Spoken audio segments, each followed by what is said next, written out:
A decorated policeman, caught roaming between houses in the middle of a summer night. Was Jeff Pelo looking for lakeside property as he claimed? Or looking for another victim? All I was doing was walking from the lake to the road. All right? You're implying that I'm doing something mischievous between these houses, and all I'm doing is walking. Could this father of three, devoted husband, be the methodical serial rapist who covered his tracks so well, and Bloomington, Illinois police have been hoping to find for 2.5 years? Despite the fact that there was limited physical evidence, you're convinced that you still have the right guy? Yes, I am. There's just too many things that don't add up. Just way too many circumstances to wash it all away. And we basically did everything we could possibly think of that would point one way or another, and nothing ever pointed the other way. With Sergeant Pelo back in the interrogation room at his own police station, the detectives decide to try something unusual, a voice lineup. They had him read a script, a list of statements the rapist made to his victims. Here's the deal.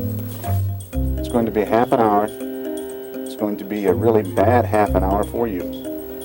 But if you don't make any noise, you'll get through it. The third victim, when she heard his voice, she literally curled up into the fetal position and pulled herself into the wall of the interview room. If you spend 2 hours listening to that person threaten and degrade you, it doesn't take very much to recognize it. Trust me, I've done this before. It was not just Pelo's voice, however, that his victims recognized. Sarah had managed to peer around the pillowcase on her head and remembered those blue eyes. So when you were shown photographs, how hard was it for you to say that's the man? I didn't have any doubt that was who was in my apartment. With the women convinced they had identified the right man, Pelo's colleagues Wheeler and Dick escorted him to another familiar spot, jail. It was here that Pelo dropped a bombshell. It was then that he made a comment about, did the little redheaded victim tell you she was in my hearing the other day? So what was significant to you about the comment about the red-haired victim? The information on the individual victims wasn't released to the whole department. No real good reason for him to know who the victims were if he wasn't there. Do you think he realized at that point that he made a mistake in saying that? Yes. And back at Sergeant Pelo's house, the detectives say there was physical evidence that convinced them. A search turned up a jacket and a ski mask, which were sent off to the FBI lab for fiber analysis. The ruling? The fibers were the same kind as those found on the duct tape the rapist used to bind Christie. Crucial to the case, since the rapist had gotten rid of the sheets and forced the victims to bathe, effectively removing all DNA evidence from the crime scene. Fiber evidence was what I think was the most important, about the only actual physical evidence to tie Jeff Pelo to these crimes. And there was more. Pelo's computer was littered with extremely violent pornography depicting rapes that were remarkably similar to the stories told by the victims, including one showing a knife pressed against a woman's temple during sex.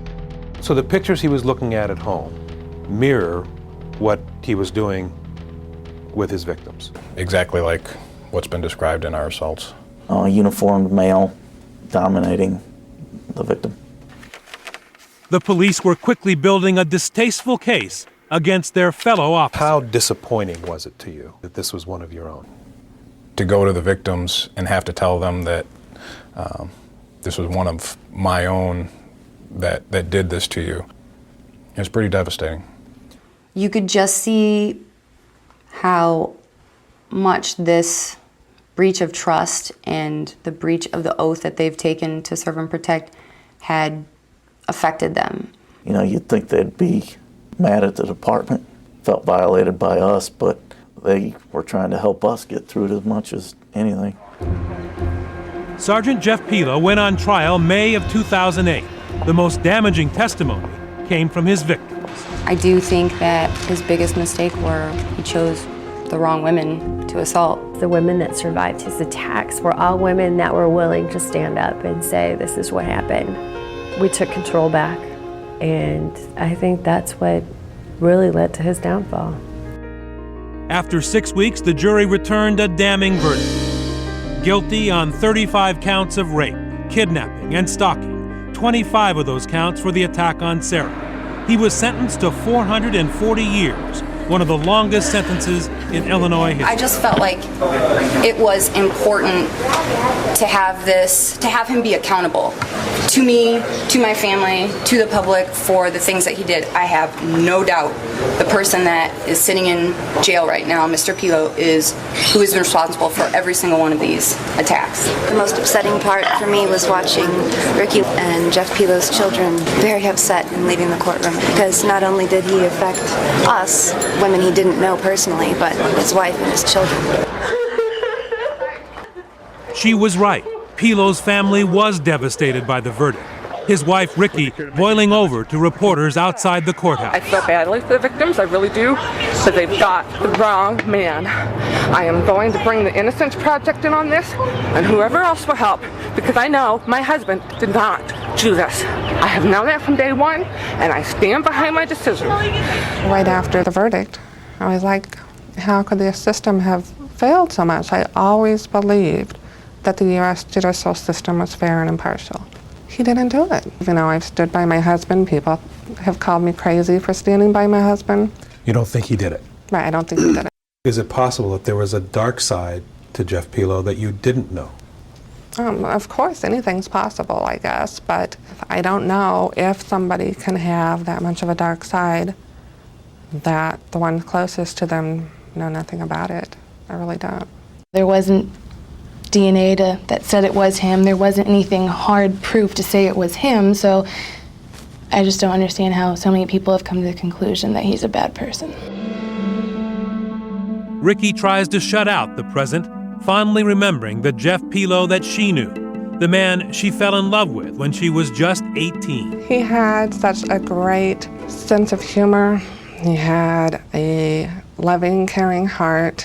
And actually the first thing that I fell in love with were his eyes. His eyes were just beautiful, and I could just lose myself in them. Ironically, Pelo's eyes were what his victims had told police they would never forget. The same eyes that will be staring at 4 walls in his cell for the rest of his days.